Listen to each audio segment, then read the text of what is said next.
अगर आप नए और आप अपनी इंग्लिश को इम्प्रूव करना चाहते हैं तो उसके लिए कोई भी आपको ग्रामर रूल्स, कोई भी टेंसेस, कोई भी मॉडल वर्ड, किसी चीज़ की ज़रूरत नहीं है। आपको अगर कुछ करना है तो सिर्फ और सिर्फ कोई भी आप वोकैबुलरी को पिक करें और उसको अपनी डेली रूटीन में लाएं।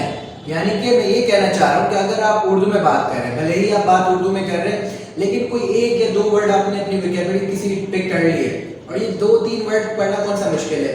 डेली अगर आप 2 वर्ड सीखते हैं, यानी कि डेली अगर आप 2 वर्ड सीखते हैं तो मंथली आप 7 वर्ड तो वैसे ही याद कर लिए। तो मेरा नहीं ख्याल कि ये इतना मुश्किल टास्क होगा। तो स्टूडेंट्स, आई विल सजेस्ट कि आपने कोई भी 2 या 3 वर्ड जो आपने यूज किए तो उससे आपकी ना सिर्फ इंग्लिश बल्कि आपकी उर्दू भी इंप्रूव हो रही है। क्योंकि वोकैबुलरी तो बहुत सिंपल है, आपने एक वर्ड स्टार्ट किया और उसको अपने स्पीकिंग में लाया। जैसे कि मैं यहाँ पर कुछ वर्ड्स बता रहा हूँ, आपको कुछ 10 वर्ड्स बता रहा हूँ जो आपकी डेली रूटीन में कम्युनिकेशन स्किल्स को बहुत ज़्यादा इंप्रेसिव और कूल बनाएंगे। तो जैसे कि पहला हमारा वर्ड है वो है श्योर। श्योर का मतलब होता है हाँ, ठीक है, सही है, या फिर ठीक है, इस तरह से। तो जब आप किसी से बात करें, आप कह रहे हैं तुम ये कर लेना, ठीक है, आपने आगे से कहा कि श्योर मैं कर लूंगा, बिल्कुल फिक्र मत करो। नेक्स्ट वर्ड है हमारा वो है एक्चुअली। एक्चुअली ज्यादातर हम बहाने किसी से बना रहे हैं, कोई भी एक्सक्यूजेज है, कोई भी बहाना कर रहे हैं, उसमें बहुत यूज होता है। जैसे कि आप मुझे कह रहे हैं दरअसल, एक्चुअली का मतलब होता है दरअसल, या फिर आप आसान उर्दू में इसको कह सकते हैं असल में। आप कह सकते हैं कि एक्चुअली मेरी बाइक खराब हो गई थी, इस वजह से मैं नहीं आया, यानी कि आप कहना चाह रहे हैं कि दरअसल मेरी बाइक खराब हो गई। तो नेक्स्ट वर्ड जो है वो हमारा है ऑब्वियसली। ऑब्वियसली का मतलब होता है जाहिर है।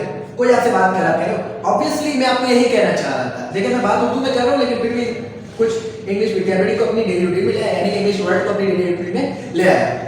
नेक्स्ट वर्ड है इनफैक्ट। इनफैक्ट का मतलब होता है यहाँ तक के। जैसे कि आप कह रहे हैं यहाँ तक के मैंने तुम्हें कहा भी था, इसको यूज करोगे तो आपकी इंग्लिश बहुत ज्यादा इंप्रूव होगी। तो इनफैक्ट मैंने आपको ये समझाया था। इनफैक्ट अगर आप इसको ऐसे नहीं ऐसे यूज करें तो आपकी इंग्लिश इंप्रूव हो जाएगी। By the way. तो बाय द वे का मतलब होता है सारी बातें छोड़ो ये बताओ। उर्दू में इतना लंबा सेंटेंस है, सारी बातें छोड़ो ये बताओ। इंग्लिश में आपने कहना है बाय द वे। अब बाय द वे कहाँ जा रहे हो आप? बाय द वे आपको ये वीडियोस इंटरेस्टिंग लगी होगी, बाय द वे ये वीडियोस आपको समझ आ रही होगी। अगला जो है वो है एनीवे। एनीवे जब आप किसी से बात करते हैं वैसे भी वो मेरी बात नहीं सुनता है। एनीवे वो कौन सी मेरी बातों पर अमल करता है। एनीवे जाने दो उसे। और एनीवे का ये मतलब हो सकता है कि खैर, वैसे, या फिर आप किसी से मिले, आप कहते हैं ना और सुनाओ आजकल तुम क्या कर रहे हो। Anyway what are you doing.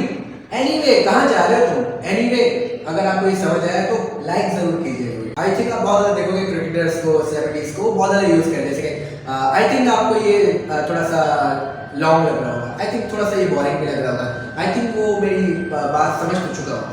अगला आ जाते हैं वेल। WELL और आखिरी में मैंने यहाँ पे लगाया एक्सक्लेमेशन पॉइंट। इसका मतलब है वेल। और वेल का मतलब यहाँ पर वो नहीं है अच्छा, इसका मतलब अच्छा, यानी कि आप कह रहे हैं अच्छा फिर कहाँ जा रहे हो आप, इस तरह से आप बात करते हैं तो इंग्लिश में कह सकते हैं वेल। समझ आया होगा आपको ये वेल। इसको अपनी डेली रूटीन में जरूर लेके वेल। अगला वर्ड देखते हैं एग्जैक्टली का मतलब होता है बिल्कुल। जैसे आप किसी की बात से मुत्तफिक आप कह रहे हैं बिल्कुल, मैं आपको यही समझाना चाह रहा था। एग्जैक्टली अगर आप इसको यूज करो तो आपकी इंग्लिश को बहुत ज्यादा फायदा मिलने वाला है। अगला वर्ड है हमारा एक्सक्यूज मी। एक्सक्यूज मी का मतलब क्या होता है। एक्सक्यूज मी के 2 मतलब है, 2 कंडीशन पर इस्तेमाल। एक जब आप किसी को बुला रहे हैं और एक जब आप किसी से कोई परमिशन या इजाजत दे रहे हैं। अब जैसे कि आप कह रहे हैं, आपने देखा होगा बहुत ज्यादा फिल्म में, मूवीज में कि कोई गैदरिंग में बंदा बैठा हुआ है, उसमें आपको किसी को इजाजत दे रहे हैं, एक्सक्यूज मी, कॉल आगे चला गया, एक्सक्यूज मी चला गया। और दूसरा एक्सक्यूज मी का किसी को बुलाने के लिए, आप मान लीजिए आप किसी अंग्रेजों के मुल्क में है, अमेरिका में है, तो वहां पर अगर आप किसी कोई रास्ता पूछा तो नहीं कहेंगे भाई साहब या भाईजान बात सुने, तो आप वहां पर क्या कहेंगे एक्सक्यूज मी। किसी का ध्यान अपनी तरफ लाना कहेगा excuse me come here. Excuse me के 2 मतलब, एक क्या मतलब है इसका, किसी को बुलाने के लिए, और एक है और इसका मतलब है किसी से इजाजत लेने की।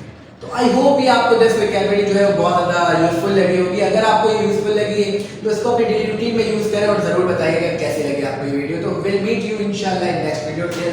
Take care.